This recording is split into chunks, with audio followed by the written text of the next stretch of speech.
Okay. We are excited to be here and thank Arcadia for inviting us to present today.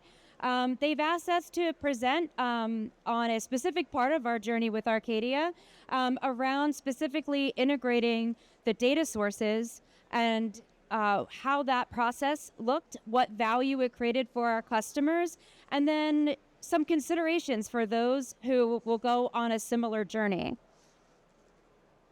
So my name is Kristen Sherman. I am Vice President of Information Management at Tandem Health. And I'm Joni Pidcock. I'm Senior Director of Product at Tandem Health. Okay, so let's start at the beginning. So what is Tandem? So in 2014, the founders of Tandem, many of which still work at Tandem today, came together to create a new kind of healthcare company in the greater Philadelphia area. A company that was poised to address the changing and diverse landscape of the healthcare industry. And with that, they wanted to bring together the players within the healthcare space that were often more siloed in 2014. But they wanted to bring them together, and mainly the patients and the providers and the payers. And so when they bring them together to work in tandem, here it comes, work in tandem to create a new paradigm, this is how Tandem Health is born. So at Tandem, we are a population health management company. We are committed to improving the lives of patients. We work with practices in order to increase the value, the care that is provided. We look to decrease the spend, basically increasing the value of the medical cost dollar that is spent, all while increasing the patient experience. So our model, we talk a lot about how we engage, enable, and empower our clinicians to succeed in pop health management. And so we do so with the pop management tools, and we have a lot of very deep expertise in clinical support services. And we have robust incentive models, but all of this is fueled by the information that we're able to aggregate and to bring together and provide actionable insights for practices and the resources that they have to guide their patients through. So whether that is acute inpatient care, ER, we're talking about urgent care, whatever the needs of the patient are, how do you guide the patient through that continuum? So today in 2024, we are a network of more than 1,300 physicians across nearly 400 locations in the greater Philadelphia area. Also, we have hospitals, we have health systems, and throughout the region, we're serving over 170,000 patients. And our model has gotten so much more diverse over the past 10 years. We started as a single payer model, and today we are multi-payer. That's across both government markets and commercial markets. We are multi-network across ACOs and clinically integrated networks. We have a very diverse set of patients and customers. And so, with that kind of diversity and with the very strong growth that we've had and are continuing to embark upon more high growth, it was really important that we were able to partner with a company that would enable this. And part of that enablement was being able to complement some of the more traditional payer-supplied data sources with more real-time and more actionable and richer data sets that we will go through as well. And so to walk us through our relationship over the past few years with Arcadia, I'm going to turn it over to Joni. All right. In order to help us to embark on this journey of going from single payer into multi-payer, we needed to evolve the tools that we were using to help enable our services to the network. So back in 2014, we created homegrown products that allowed us to meet the needs of our practices for the one payer that we worked for. They were great. They helped us to be successful. They met our needs where they were, but they, being homegrown, single payer focused, were not scalable and were not going to lead us into the future. So in 2021, Tandem made the strategic decision to look for a multi-payer platform that was going to actually help enable us into the future. And we decided to partner with Arcadia to both build and design and configure what this platform of tools and services would look like. So since 2022, which is when we went live, although the partnership started before then, we built out the population health platform, starting with, of course, our data connectors. Can't build any workflows or reports without data, creating our Foundry database, so a place to be able to pull the data, and then starting to evolve and configure our workflows using the web UI. First out the gate was our quality program, so utilizing our web UI for the workflows that would allow us to show care gaps that were open to the practices, and utilizing Assess to give a place for the practices to be able to enter in information on closing quality gaps and uploading the evidence for that. Moving into 2023, we started working on our care program. So putting together the clinical care module from an integration, a data integration and configuration, and then rolling that out at the end of January. So that's relatively new for us. And then picking up the Vista authoring in a pilot partnership with Arcadia, where we had a number of our analytics resources within Tandem working with the authoring tool to be able to create our own Arcadia dashboards. This allowed us to customize and go after those reports that we had to have that Arcadia did not have available for us, allowing us to also grow those skill sets out within our own business and create our own reports. We still utilize the dashboards in Vista, and they're very helpful for us as well, but it's nice to have that flexibility since we're continuing to grow and move in different sections of the market. We are in the process now with Assess of setting up our risk workflows. So later on this year, we'll be releasing our risk assessment form workflows out into the market, which we're really excited about. And of course, each one of these areas took a number of data connections to be able to power and to continue to grow. Some of these data connectors, some of the data within these connectors change on a yearly basis. So of course, working with the great tools that Arcadia has available to make sure that we can pivot and make changes based off of the needs of the source changes at the payers and with the government. Good? Yep. All right, so we have some rich integrations, data integrations for our population health tool. So some of these are table stakes, so you have to have claims data, you have to have some of the encounter information. We needed our transitions of care with our ADT discharges, some authorizations information. And then moving in towards the clinical EMR integrations, which helps to enhance that data and make it more real-time and actionable for our practices.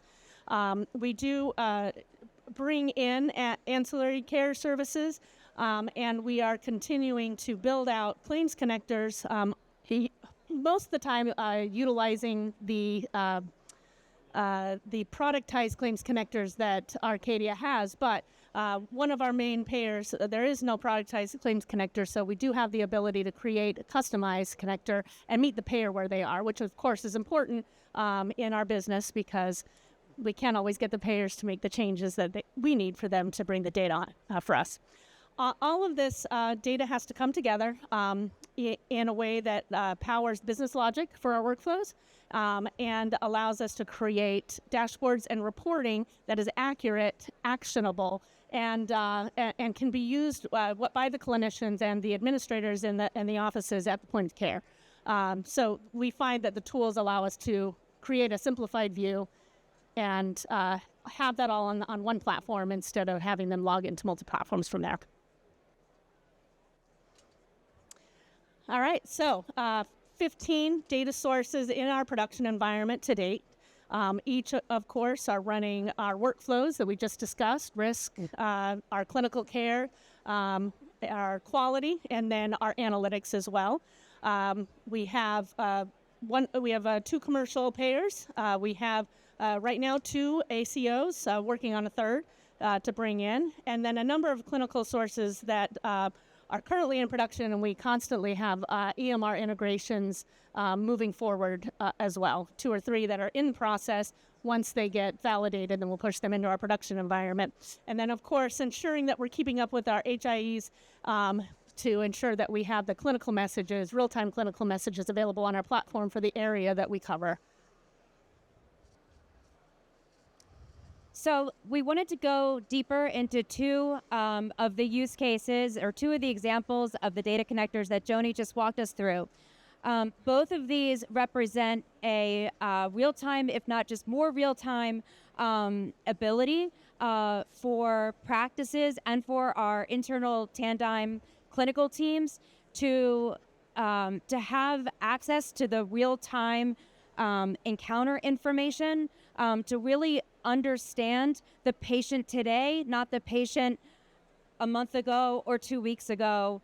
And when somebody is having an inpatient event, things can change very rapidly. So we really value the richness of the data that we receive in this real-time manner. And the first example I wanted to walk through was the opportunity that comes along with the ADT feed from HSX. So the ADT feed powers encounter notifications. They provide event type by patient encounter, and it comes along with other information as well, like the facility that you're being discharged from. It also complements data that we create around complex care enrollment. So we're able to really piece together various parts of the patient story in the now. And with the intent of having practices or our clinical team take action. So all the data in the world is not going to move the needle if we don't have aligned actions based on the insights that it can provide. So for example, upon discharge from inpatient, within 7 days contacting the patient for an in-office visit within 30 days. And that, of course, helps us with quality measures, med adherence, but most importantly, it's what's right for the patient. We want to get them back and engage with their primary care physician so that we can take better care of them and that they can continue to progress, and we can continue to aid them through the continuum of care. And the second use case was exactly what Joni was referring to with our EMR integrations that are happening by practice. Now understand, like I said earlier, we have a very diverse set of customers. We have small practices, medium-sized practices, very large practices, some that are very tech savvy, some that are more nascent in their understanding of how all these population health tools and how all these data sources really work. But by having, the EMR integrate with the pop health management platform, again, you're bringing together a more holistic story about the patient. And this is going to create both analytical opportunities, but it's also going to create operational efficiencies. And by the end of this year, we expect a majority of our practices to be integrated into the pop health management platform. So this is an evolving story. But we'll go through some of the lessons learned, but we're going to be using those lessons learned even in our own story across this year. But in terms of the analytic and the operational efficiencies, it's really kind of one and the same when you think about it. The analytical, it enables the operational efficiencies, really. So, for example, to help inform pre-visit planning, finding what gaps the patient has, having that all ready for when they come into their in-office visit, and then the physician knows the gaps, knows the questions to ask, has that pre-visit planning summary at their disposal. And of course, that's going to aid in efficiency too. They didn't have to manually go and do that. It's the same that I can say for even the gaps themselves. So by having some of those gaps will close automatically by having all the data in one place.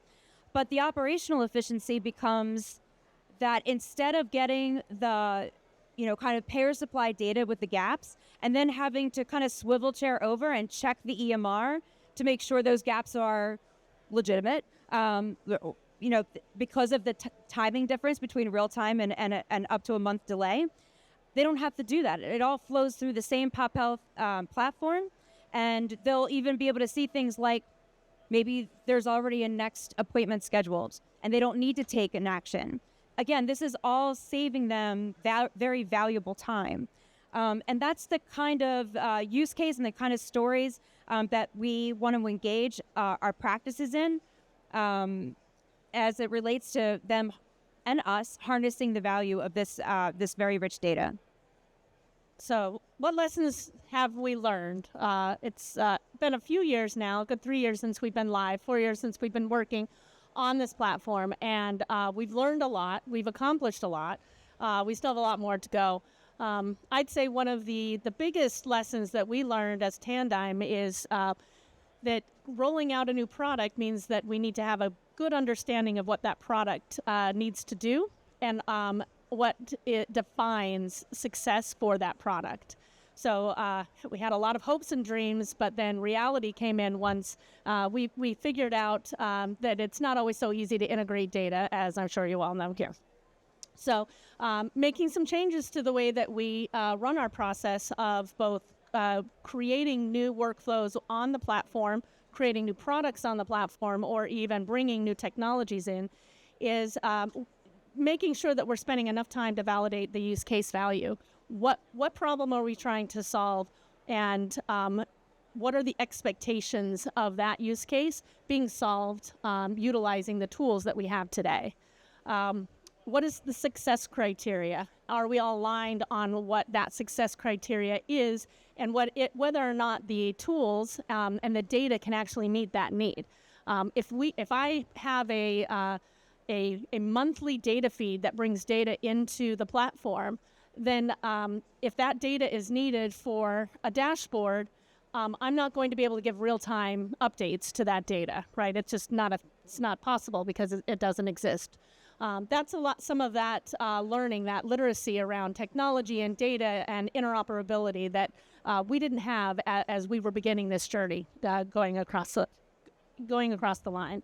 I'm going to take half of this understand current state because we have a current state now, whereas before we didn't have a current state. It is important for our organization to understand what our population health tool can do and it cannot do. And that, of course, making it easier to define the use cases that are viable for the platforms. Go ahead, Kristen. And then in terms of understanding the current state, it's not just the current state of our organization, it's the current state of our customers. So the advice I would give to others going down a very similar path is lean in. Figure out what your customers really need, how their day-to-day operations really work, document, and then the hypothetical value that you're creating becomes real value. And they're part of the process as you're going through the work required to make this integration a success, because it is work. It's not magic. So you're going to need the participation of your customers, in our case, the practices. You're going to need the experience of Arcadia. You're going to need the people on the business and IT to work together to make this a success. It is not plug and play, but when you think about it, it can't be, because everybody's operation current state is a little bit different. So when I say understand the current state, that's really what I'm talking about in terms of understanding where your customer is and meeting them where they're at. The engagement model, it's not just simply about having one, but consider having the engagement model start earlier than you might expect.